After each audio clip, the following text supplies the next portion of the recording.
اندرون لاہور کے شاہ عالم چوک کے قریب واقع پاکستان کی ایک تاریخی مسجد، اس کا ذکر ہر بندے نے سن رکھا ہوگا، جسے مسجد شب بر کہتے ہیں، کیونکہ ایک تو اس کو بنائے جانے کا واقعہ بڑا ایمان فروز ہے، اور دوسرا اقبال رحمۃ اللہ تعالیٰ علیہ کا اس پر لکھا گیا شعر بہت زیادہ مقبول ہوا، اور لوگ اس شعر کی وجہ سے اس کو دیکھنے آیا کرتے تھے۔ لیکن اس کے واقعے میں کچھ ملاوٹی معلومات بھی شامل ہو چکی ہیں، اور تاریخی حوالوں سے جب ان کو کنگالیں تو پتہ چلتا ہے کہ وہ بڑی غلط باتیں ہیں جن کا حقیقت سے کوئی تعلق نہیں ہے، جیسا کہ اس میں قائد اعظم کا اس مسجد کا کیس لڑنا اور جیت جانا، اور پھر اس مسجد کا ہمیشہ کے لیے قائم رہنا۔ یہ اگر آپ تھوڑی سی تحقیق کریں تو اس میں پتہ چلے گا کہ یہ درست باتیں نہیں ہیں۔ اس ویڈیو میں ہم چاہیں گے کہ آپ تمام احباب بھی ساتھ جڑے رہیں، اور اگر ہم کہیں غلطی کر رہے ہیں تو اس کی اصلاح آپ کمنٹ میں بتا دیں۔ تو سب سے پہلے تو اس کا روایتی قصہ بیان کرتے ہیں، جو کہ یہ ہے کہ 1917 میں اس مسجد کو اس وقت بنایا گیا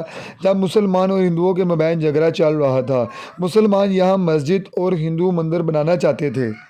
پھر عدالت میں کیس گیا۔ قائد اعظم جو کہ مسلمانوں کے وکیل تھے، انہوں نے مسلمانوں سے کہا کہ کل یہاں پر گورا جج آ رہا ہے، اگر اس کے آنے سے پہلے یہاں مسجد موجود ہو تو پھر میں جانوں اور عدالت اس مسجد کو یہاں کوئی نہیں ہٹا سکے گا، اور یہ مسجد ہی رہے گی۔ پھر مسلمانوں نے یہاں ایک ہی رات میں مسجد بنا بھی دی، اور اقبال احمد اللہ تعالیٰ علیہ، گاما پہلوان، وہ سب یہاں معاونت کے لیے موجود تھے۔ پھر اگلے دن گورا جج آیا اور پھر اس نے مسلمانوں کے حق میں فیصلہ دے دیا کہ یہاں یہ مسجد ہی رہے گی۔ اگر اتنی سٹوری آپ سن لیں نا، تو اس کے بعد جب آپ اس مسجد کے وزٹ کرنے آپ آئیں تو غور سے دیکھیے گا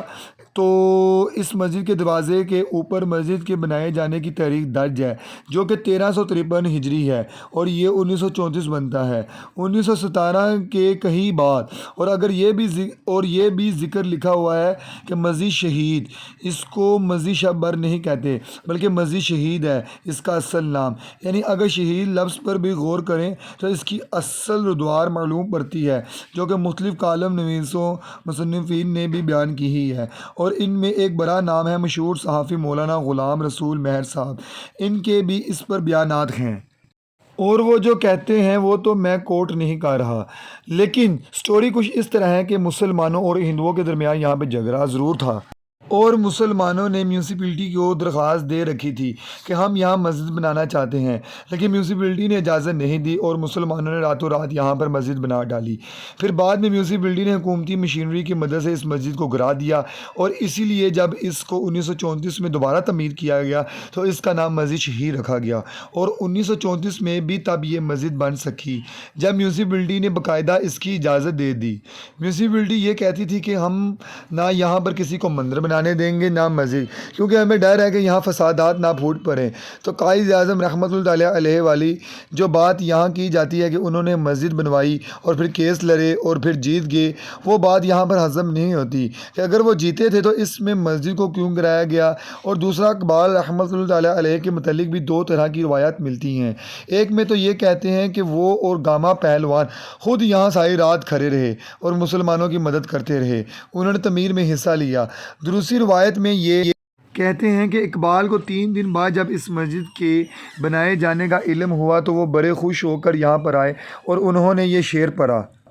مسجد تو بنا دی شب بھر میں ایمان کی حرارت والوں نے، من اپنا پرانا پاپی تھا برسوں سے نمازی نہ بن سکا۔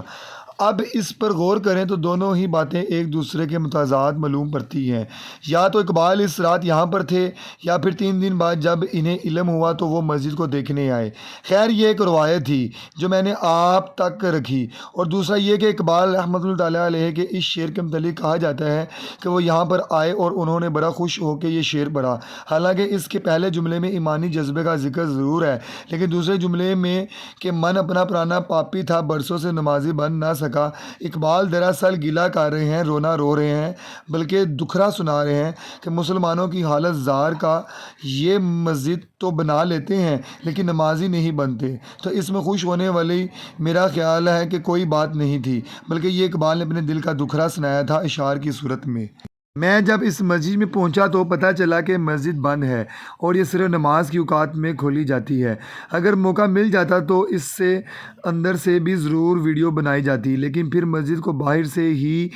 کیٹلوگ کیا اور پھر اس کے بعد آپ کو اس کی تحریک کے متعلق چند دلچسپ اور تحقیق طلب باتیں آپ کے سامنے رکھی۔ امید کرتے ہیں کہ آپ بھی جب لاہور جائیں گے تو اس کا کبھی ولاگ بنائیں یا پوسٹ کریں کسی تصویری صورت میں یا کسی جگہ، تو آپ اس کی درست ہسٹری لوگوں تک پہنچائیں کہ یہ جگہ ڈسٹریبیوٹر تھی۔ مسلمانوں نے پھر بعد میں اجازت سے اس کے اوپر مزید تعمیر کی، اور یہ اصل کہانی ہے۔ اس کے اندر جو عدالت میں کیس لڑنا اور